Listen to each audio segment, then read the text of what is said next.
Hello दोस्तों, आपका D17 classes में स्वागत है। आज हम डीसी जनरेटर के वर्किंग को देखेंगे। इससे पहले वाले वीडियो में हमने डीसी मशीन की संरचना को देखा था, तो चलिए शुरू करते हैं।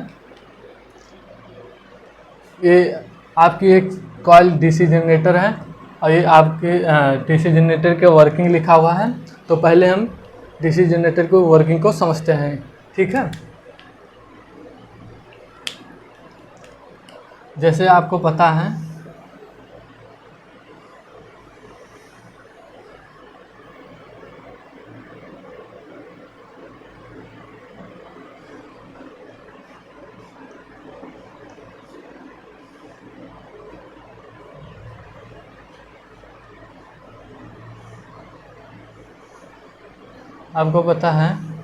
ये आपके पोल हैं जिस पे वाइंडिंग की गई है, मतलब फील्ड वाइंडिंग है।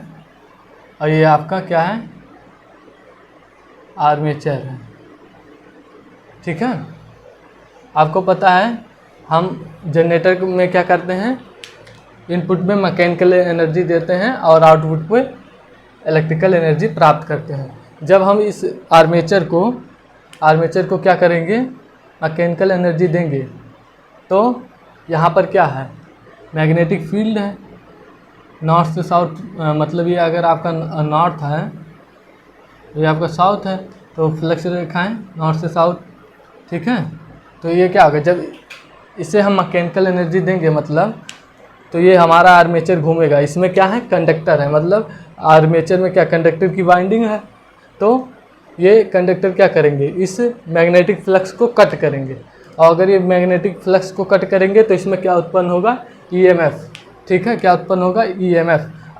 अगर इसे हम लोड के साथ जोड़ दें, मतलब आउटपुट में लोड जोड़ दें और ये बंद सर्किट हो, मतलब बंद परिपथ हो, तो क्या करंट फ्लो, मतलब क्या करंट प्रभावित होगा, क्या होगा, करंट फ्लो होगा। क्या होगा, करंट फ्लो होगा। देखिए क्या हमने किया, पहले इस जो आर्मेचर को था, पहले हमने इसे मैकेनिकल एनर्जी दी।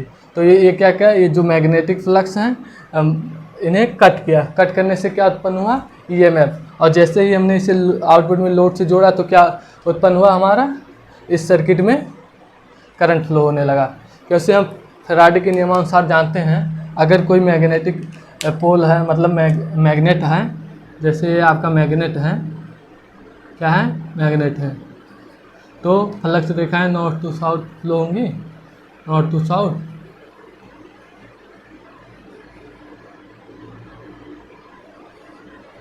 ठीक है, ये आपका एक मैग्नेट है। और मान लीजिए ये आपका क्या है, एक कोर है जिस पे कंडक्टर की वाइंडिंग की गई है। क्या की गई है, कंडक्टर की वाइंडिंग की गई है, ठीक है। क्या की गई है, कंडक्टर की वाइंडिंग की गई है, ठीक है। ये आपका कॉइल है, ठीक है। क्या है, कॉइल है, ठीक है। आपको पता है फैराडे के नियमानुसार, अगर हम इस कॉइल को, मतलब अगर ये मान लीजिए आपका जो चुम्बक है, मैग्नेट है, ये स्थिर है, इस कॉइल को इस चुम्बक के मैग्नेटिक फील्ड में ले जाए, तो ये कॉइल क्या करेगा, इस मैग्नेटिक फील्ड को कट करेगा। तो इस कॉइल के कंडक्टर में क्या उत्पन्न होगा, ईएमएफ उत्पन्न होगा। क्या उत्पन्न होगा, ईएमएफ। अगर इसी कंडक्टर को हम लोड से जोड़ दें तो क्या, इसमें करंट फ्लो होने लगेगा। क्या, करंट फ्लो होने लगेगा। देखिए अगर हम मैग्नेट को स्थिर रखे हैं और इस कॉइल को मतलब मैग्नेट की तरफ ले जा रहे हैं, इसके मैग्नेटिक फील्ड की तरफ इस कॉइल को, तो ये कॉइल क्या करेगा, इसके मैग्नेटिक फील्ड को कट करेगा। तो इसमें क्या उत्पन्न होगा, ईएमएफ। और अगर जैसे ही हम इसे लोड से जोड़ेंगे, मतलब कोई लोड जोड़ देंगे, तो क्या इस परिपथ में क्या फ्लो होने लगेगा, करंट, ठीक है। या फिर हम कॉइल को स्थिर रख के इस मैग्नेट को कॉइल की तरफ ले जाएं, तब भी क्या हमारा कट होगा, मतलब मैग्नेटिक फील्ड कट होंगे, जिसके कारण से इस कंडक्टर में क्या, ईएमएफ उत्पन्न हो जाएगा, ठीक है। क्या, ईएमएफ। और जैसे ही इसे लोड से जोड़ेंगे तो इसके सर्किट में धारा प्रभावित होने लगी, ठीक है। किसी जनरेटर में उसके मैग्नेटिक फील्ड की दिशा पता हो और उसके मतलब रोटेशन की दिशा, मतलब घूमने की दिशा पता हो, तो हमें अगर ईएमएफ की दिशा, मतलब करंट की दिशा, क्योंकि हमारे जो ईएमएफ की दिशा जो होगी, मतलब इलेक्ट्रोमोटिव फोर्स की दिशा जो होगी, वही हमारे करंट की दिशा होती है। ईएमएफ की दिशा और करंट की दिशा सेम एक ही डायरेक्शन में होती है, ठीक है। जो आपकी ईएमएफ की दिशा होगी वही आपकी करंट की दिशा होगी, ठीक है। तो अगर हमें किसी जनरेटर के मतलब उसमें मैग्नेटिक फील्ड की दिशा पता हो और उसके रोटेट मतलब घूमने की दिशा पता हो, तो हमें अगर ईएमएफ की दिशा या करंट की दिशा ज्ञात करना होगा तो हम कैसे ज्ञात करेंगे? फ्लेमिंग के दाएं हाथ के नियम से ज्ञात करेंगे। क्या? फ्लेमिंग के दाएं हाथ के नियम से। तो चलिए फ्लेमिंग का पहला दाएं हाथ नियम देखते हैं। ये देखिए आपका ये क्या है? अंगूठा। जो अंगूठा है आपका ये फोर्स की दिशा मतलब रोटेशन की दिशा दिखाता है, घूमने की दिशा मतलब आपका कंडक्टर किस दिशा में घूम रहा है। और आपका जो ये है ये आपके मैग्नेटिक फील्ड का मतलब अंगूठे के बगल वाला जो फिंगर है, उंगली है, वो मैग्नेटिक फील्ड की दिशा को दिखाता है। और ये जो बीच की बड़ी उंगली है ये करंट की दिशा या ईएमएफ की दिशा दिखाता है, क्योंकि करंट की दिशा और ईएमएफ की दिशा सेम डायरेक्शन में होती है, ठीक है। अंगूठे की दिशा क्या दिखाता है? उसके घूमने की दिशा कह सकते हैं या फोर्स, जो फोर्स लग रहा है, ठीक है। और हमारा ये जो अंगूठे के बगल जस्ट फिंगर है ये क्या दिखाता है? मैग्नेटिक फील्ड की दिशा। और ये जो बीच की बड़ी उंगली है ये क्या दिखाता है? करंट की दिशा, ठीक है। तो ये आपका एक कॉइल डीसी जनरेटर है, ठीक है। क्या है? एक कॉइल डीसी जनरेटर है। तो इसमें हम जैसे हमें पता है इसमें जो आपके मैग्नेटिक फ्लक्स हैं ये नॉर्थ टू साउथ फ्लो हो रहे हैं। क्या? नॉर्थ टू साउथ, ठीक है, ठीक है, नॉर्थ टू साउथ, ठीक है। अगर इसमें हमें रोटेशन की दिशा और मैग्नेटिक फील्ड की दिशा पता है तो यहाँ तो करंट की दिशा दिखा दिया है, लेकिन देखते हैं कैसे करंट की दिशा निकलता है। जैसे हमें पता है नॉर्थ टू साउथ क्या हमारे मैग्नेटिक फील्ड फ्लो हो रहे हैं, क्या मैंने मैग्नेटिक फील्ड है। और रोटेशन की दिशा ऐसे मतलब एंटी क्लॉकवाइज, देखिए ऐसे है, ठीक है। तो आप इस हिस्से को ए मान लीजिए, इस वाले साइड को ए मान लीजिए और इस वाले साइड को बी मान लीजिए। तो आपका मान लीजिए अंगूठे के साइड वाला ए है और ये वाला बी है। तो आपका ऐसे फ्लो हो रहा है, मतलब रोटेशन कैसे है? ऐसे है, ऐसे, ठीक है। ये मतलब ए वाला ऊपर की तरफ इस पे फोर्स लग रहा है। क्या? ऊपर की तरफ फोर्स लग रहा है। कैसे? ऐसे रोटेट कैसे कर रहा है? ऐसे। तो फोर्स किधर लग रहा है? ऊपर की तरफ लग रहा है। किधर लग रहा है? ऊपर की तरफ लग रहा है। तो इसमें हम चलिए करंट की दिशा देखते हैं कैसे होगा।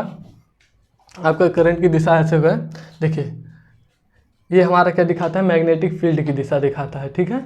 ये क्या दिखाता है? फोर्स मतलब रोटेशन की दिशा। तो हमारा कैसे रोटेट कर रहा था? ये ऐसे मतलब फोर्स की दिशा ऊपर की तरफ लग रही है।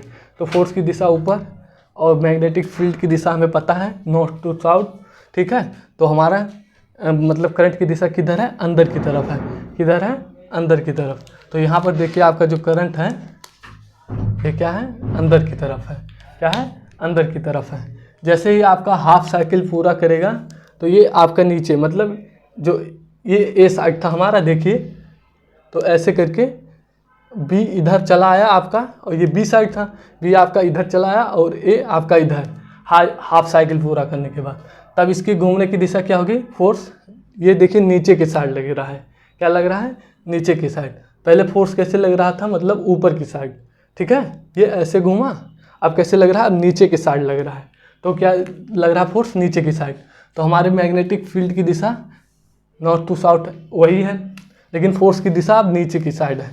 तो अब देखिए क्या बता रहा है हमारे फोर्स की दिशा, ये अंगूठा मतलब रोटेशन की दिशा मतलब फोर्स की दिशा नीचे है और मैग्नेटिक फील्ड की दिशा देखिए ऐसे है, यही है ना। और हमारे करंट की दिशा ये बाहर की तरफ है। तो इसका मतलब हमारा करंट आता हुआ दिख रहा है। देखिए ये देखिए आता हुआ दिख रहा है। क्या दिख रहा है? आता हुआ दिख रहा है, देखिए, ठीक है, आता हुआ दिख रहा है, ठीक है। तो ये आपके फ्लेमिंग के जो दाएं हाथ है उससे हम जनरेटर के केस में आप मतलब ईएमएफ की दिशा निकाल सकते हैं, या फिर आपको ईएमएफ की दिशा और रोटेशन की दिशा पता हो तो आप मैग्नेटिक फील्ड की दिशा निकाल सकते हैं। आप मतलब रोटेशन की दिशा या मैग्नेटिक फील्ड की दिशा या ईएमएफ की दिशा जनरेटर के केस में फ्लेमिंग के दाएं हाथ से निकाल सकते हैं, ठीक है। अब चलिए यहाँ पर जानते हैं कि यहाँ पर जो उत्पन्न करंट होता है हमारा AC होता है, मतलब जो जनरेटर के अंदर मतलब आर्मेचर कॉइल में हमारा जो करंट उत्पन्न होता है वो क्या है, होता है AC होता है। तो इसे हम कैसे DC में प्राप्त करते हैं इसके बारे में चलिए समझते हैं, ठीक है। तो आप यहाँ ये देखिए, ये स्प्लिट रिंग है, ये आपका क्या है, ये स्प्लिट रिंग है, ठीक है। ये क्या है, स्प्लिट रिंग है, ये आपकी ब्रूस है, ठीक है। ये आपका कॉइल था, एक कॉइल DC जनरेटर है। अगर एक कॉइल DC जनरेटर है तो स्प्लिट रिंग कितने हैं, 2 हैं, मतलब 2 भाग में विभाजित हैं। अगर यही 2 कॉइल हो जाता तो 4 भाग हो जाते, 3 कॉइल होता तो 6 भाग हो जाते। तो आपके स्प्लिट रिंग की संख्या वैसे बढ़ते जाते, उतने भाग में विभाजित होते जाते, ठीक है ना। तो यहाँ चलिए देखते हैं ये कैसे हमें यहाँ DC प्राप्त होता है आउटपुट में, क्योंकि जो हमारा आर्मेचर कॉइल्स के अंदर जो हमारा EMF उत्पन्न होता है वो मतलब प्रत्यावर्ती होता है, लेकिन हमें आउटपुट में कैसे DC प्राप्त होता है उसके बारे में चले जानते हैं। तो आप इसे जो स्प्लिट है बाएं साइड का, इसे S1 मान लीजिए और इस वाले साइड को S2 मान लीजिए, ठीक है। और ये हमारा ब्रश B1 है और इस साइड का ब्रश B2 है, ठीक है। क्या है, B2 है। तो हमें पता है हमारा क्या है, ये A है और ये B साइड है, ये A साइड है, ये B साइड है। रोटेशन की दिशा ऐसे है, जब हमारा मतलब A रोटेशन करके ऐसे अपना हाफ साइकिल पूरा करता है तो क्या होता है, देखिए हाफ साइकिल पूरा करा तो करंट की दिशा ऐसी थी। जैसे ये हाफ साइकिल पूरा करेगा क्या होगा, करंट की दिशा अब ऐसी हो जाएगी, ऐसे तो ऐसे। पहले करंट की दिशा हमें कैसे मिल रही थी, जब हाफ साइकिल नहीं पूरा हुआ था तो देखिए करंट की दिशा हमारी ऐसी थी, मतलब ऐसी थी, ठीक है, ठीक है। तो करंट ऐसे प्राप्त हो रहा था।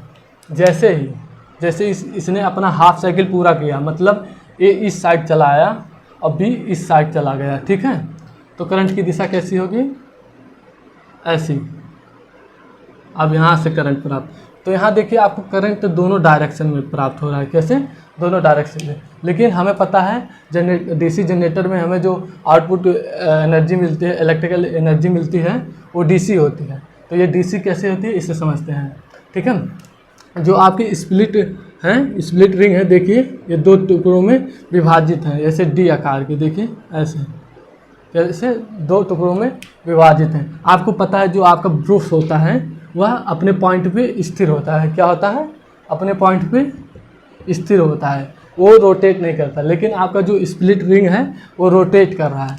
तो जैसे ही यहाँ पर देखिए, जैसे ही आपका A मतलब A B पे मतलब इस साइड गया, मतलब A से B साइड गया, मतलब इस साइड से इधर आया, और आपका B इस साइड गया, तो आपका जो स्प्लिट है S1 ब्रूस B2 से जुड़ गया और S2 ब्रूस B1 से जुड़ गया।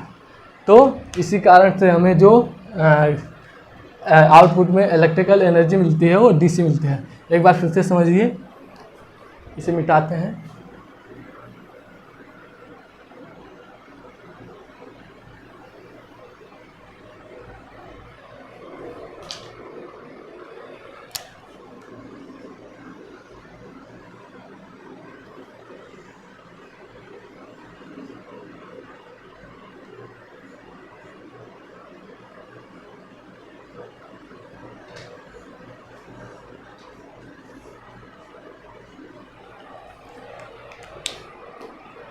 आपको पता है ये आपका A था भाग, ये आपका B था, करंट की दिशा ऐसी थी, ठीक है।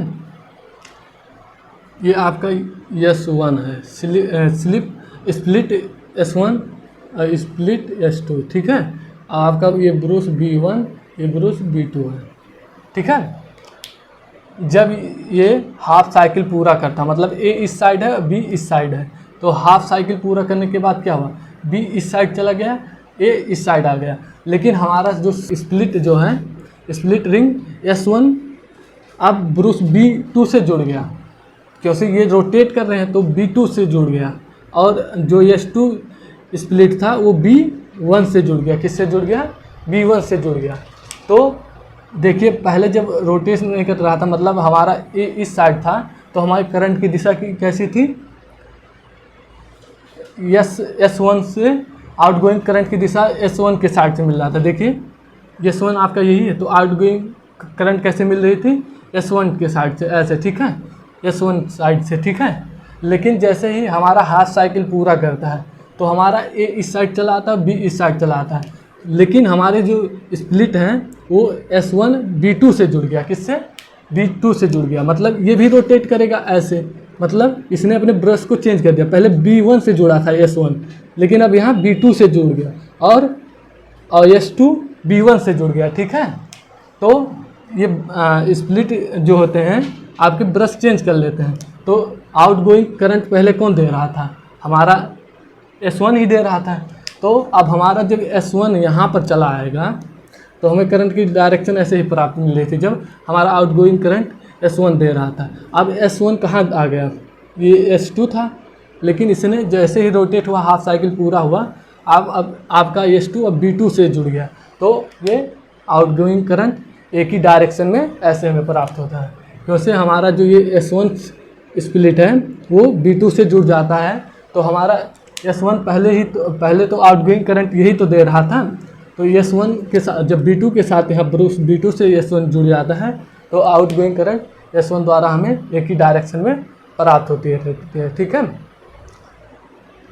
ठीक है। इसलिए जो इलेक्ट्रिकल एनर्जी प्राप्त होती है वो DC प्राप्त होती है। आशा है आपको यहाँ तक समझ आया होगा। तो यहाँ तक हमने समझ लिया है। ये आपके वर्किंग लिखा हुआ है DC जनरेटर का, आप इसे समझ के अपने लैंग्वेज में भी लिख सकते हैं, ठीक है। अब कुछ हम पॉइंट को लिखते हैं, तो इसका आप अगर स्क्रीनशॉट लेना चाहते हैं तो ले सकते हैं, ठीक है। अब कुछ हम पॉइंट को देखते हैं, कुछ पॉइंट्स को।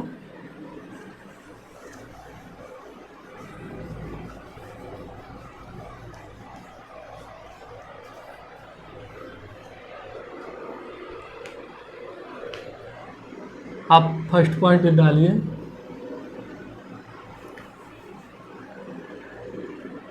आपका DC जनरेटर हो या DC मोटर हो, ठीक है, चाहे DC जनरेटर हो चाहे DC मोटर हो, उसमें जो पोल होते हैं वह इलेक्ट्रोमैग्नेटिक पोल होते हैं। क्या होते हैं, इलेक्ट्रोमैग्नेटिक पोल होते हैं।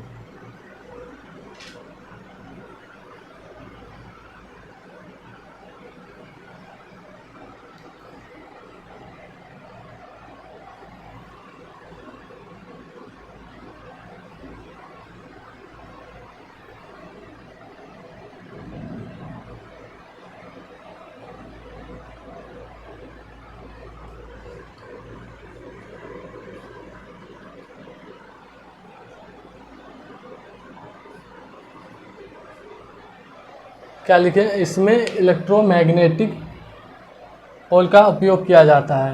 अब चलिए इलेक्ट्रोमैग्नेट क्या होता है और परमानेंट मैग्नेट क्या होता है, इसके बारे में हमने बताया था। इलेक्ट्रोमैग्नेट क्या होता है, परमानेंट मैग्नेट आपका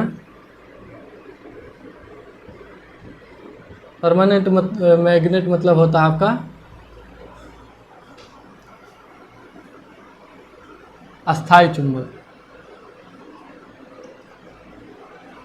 जैसे आपका ये नॉर्थ, तो फ्लक्स रेखाएं कैसी होंगी आपकी, नॉर्थ टू साउथ।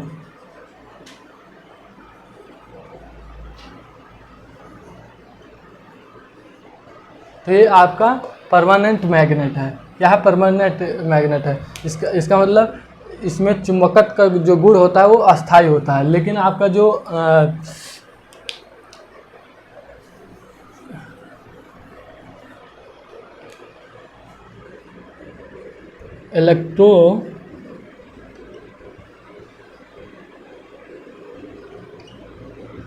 इलेक्ट्रोमैग्नेट मतलब जिसे कहते हैं विद्युत चुम्बक,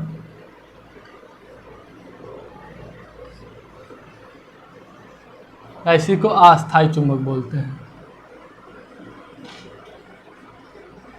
ठीक है। इसमें क्या होता है, आप कोई कोल लीजिए, उस पर क्या वाइंडिंग कर दीजिए, ठीक है, और इसके दोनों छोर को सप्लाई से जोड़ दीजिए।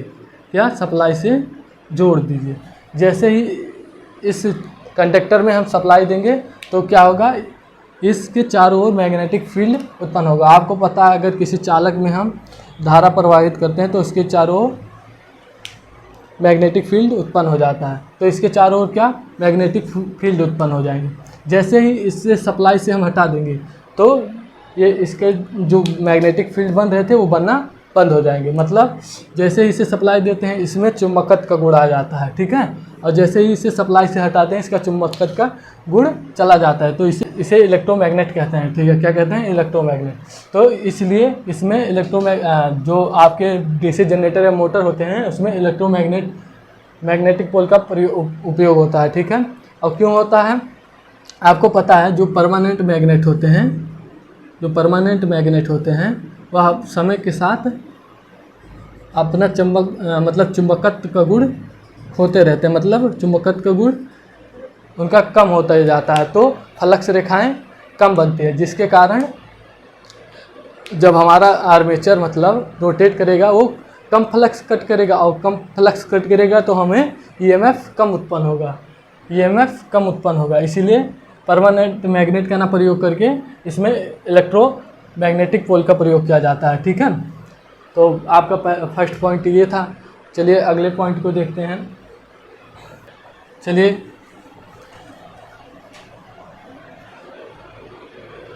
अब अगला पॉइंट जानते हैं।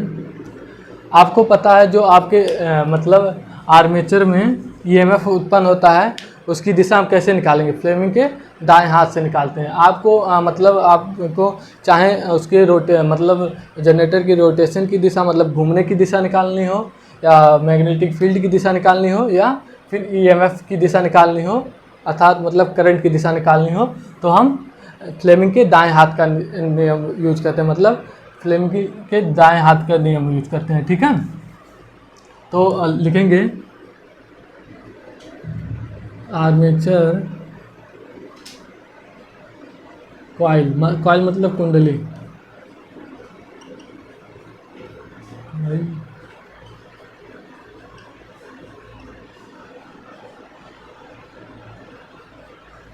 आर्मेचर कॉइल में उत्पन्न ईएमएफ की दिशा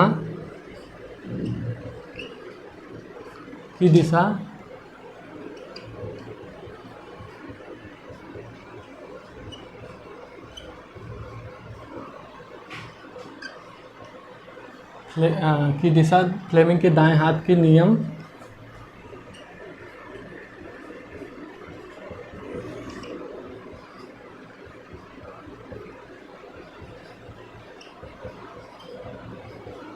आर्मेचर कॉइल मतलब कॉइल में उत्पन्न ईएमएफ की दिशा फ्लेमिंग के दाएं हाथ के नियम से जाना जाता है या ज्ञात किया जाता है, ठीक है।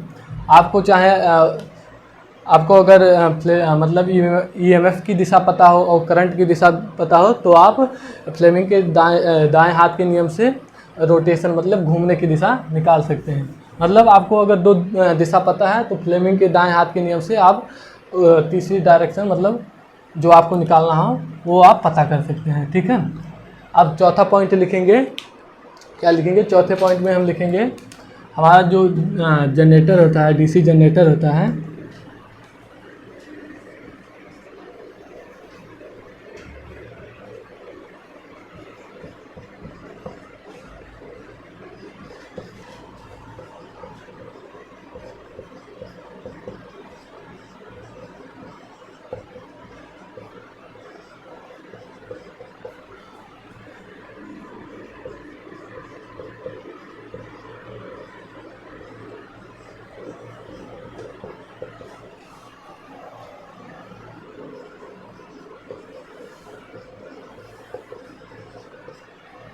डीसी जनरेटर विद्युत चुम्बकीय प्रेरण मतलब इलेक्ट्रोमैग्नेटिक इंडक्शन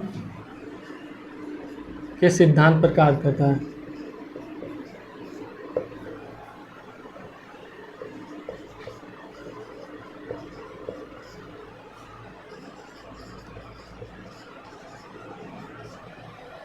जो हमारा डीसी जनरेटर होता है वो विद्युत चुम्बकीय प्रेरण मतलब इलेक्ट्रोमैग्नेटिक इंडक्शन के सिद्धांत पर कार्य करता है, ठीक है। आप इसे नोट कर सकते हैं। तो फिर अगले पॉइंट को देखते हैं। आप इसका स्क्रीनशॉट ले सकते हैं।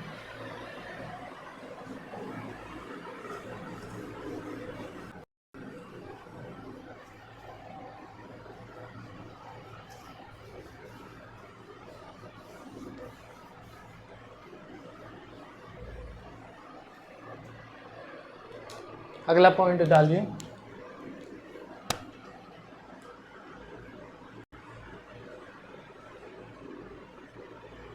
जनरेटर,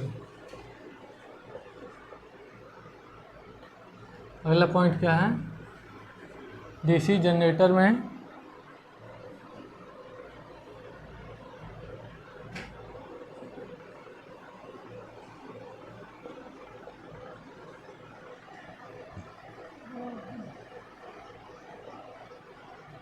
डायरेक्शन ऑफ रोटर, मतलब रोटर के दिशा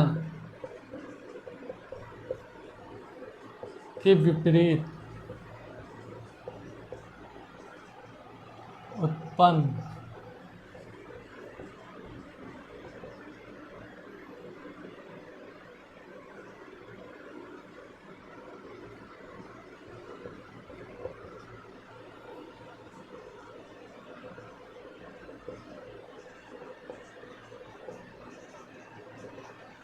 डीसी जनरेटर में डायरेक्शन ऑफ रोटर, मतलब रोटर की दिशा के विपरीत उत्पन्न इलेक्ट्रोमैग्नेटिक टॉर्क होता है। मतलब यहाँ रोटर की दिशा का मतलब जो आपका आर्मेचर रोटेट कर रहा है वही आपका रोटर है।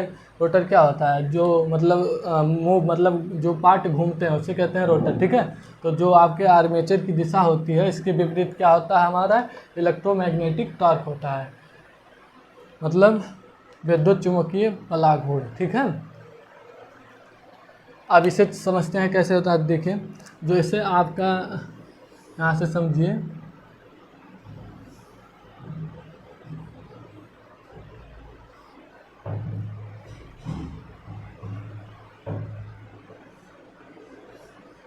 जैसे आपका ये रोटर है, क्या है? मतलब आर्मेचर जो आपका रोटेट कर रहा है, ठीक है।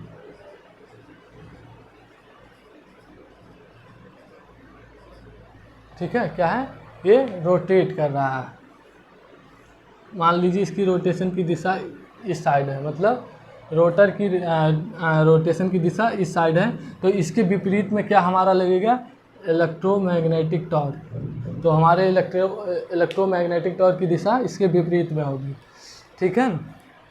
ये क्यों होता है? आपको पता है कि अगर हम जब डीसी जनरेटर में आर्मेचर को नचाते हैं, मतलब घुमाते हैं, तो ये मैग्नेटिक फ्लक्स को कट करता है, और मैग्नेटिक फ्लक्स को जब कट करता है तो क्या उत्पन्न होता है? ईएमएफ। और जैसे ही इसे लोड से जोड़ेंगे तो, और अगर वो बंद सर्किट मतलब बंद परिपथ है, तो उसमें क्या? करंट फ्लो होने लगेगा। तो देखिए क्या करंट फ्लो होने लगेगा, हमने क्या, तो करंट फ्लो होने लगेगा। तो ये करंट जो होता है इस रोटेशन की, मतलब जो हमारा आर्मेचर घूम रहा है इसका विरोध करता है। लेंज लॉ क्या कहता है कि जो जिसके द्वारा उत्पन्न हुआ है वो उसका विरोध करता है। जब हम इस आर्मेचर को, मतलब आर्मेचर कॉइल को घुमाते हैं, तो ये मैग्नेटिक फील्ड को कट करता है। तो जब ये मैग्नेटिक फ्लक्स को कट करता है तो क्या? ईएमएफ उत्पन्न होता है। क्या उत्पन्न होता है? ईएमएफ। और जैसे ही इसे लोड से जोड़ते हैं तो सर्किट में, मतलब परिपथ में क्या फ्लो होने लगता है? करंट। तो ये करंट किसके कारण उत्पन्न हुआ है? इस रोटर के, मतलब आर्मेचर के घूमने के कारण उत्पन्न हुआ है। तो ये इसका विरोध करता है। क्या करता है? विरोध। लेंज लॉ क्या कहता है? जो जिसके द्वारा उत्पन्न हुआ है उसका विरोध करता है। तो करंट किसके द्वारा उत्पन्न हुआ है? इसके घूमने के कारण तो उत्पन्न हुआ है, तो ये करंट इसका विरोध करता है। तो हमारे डायरेक्शन ऑफ रोटर के क्या लगता है? Electromagnetic torque. तो डायरेक्शन ऑफ रोटर के, मतलब रोटर की दिशा के विपरीत क्या लगता है? उत्पन्न इलेक्ट्रोमैग्नेटिक टॉर्क, ठीक है। लेकिन इस इलेक्ट्रोमैग्नेटिक टॉर्क की अपेक्षा जो हमारा इलेक्ट्रोमैग्नेटिक टॉर्क होता है वो डायरेक्शन ऑफ रोटर के अपेक्षा कम होता है। इस कारण से आपका जो रोटर है वह अपनी दिशा में घूमता रहता है, ठीक है। तो ये आपका ये लास्ट पॉइंट था, यहाँ तक हो गया है। और ये आपकी डीसी जनरेटर की वर्किंग थी। ठीक है, आज के लिए बस इतना ही। अगले लेक्चर में हम डीसी मोटर के वर्किंग को देखेंगे। तो मिलते हैं अगले लेक्चर में।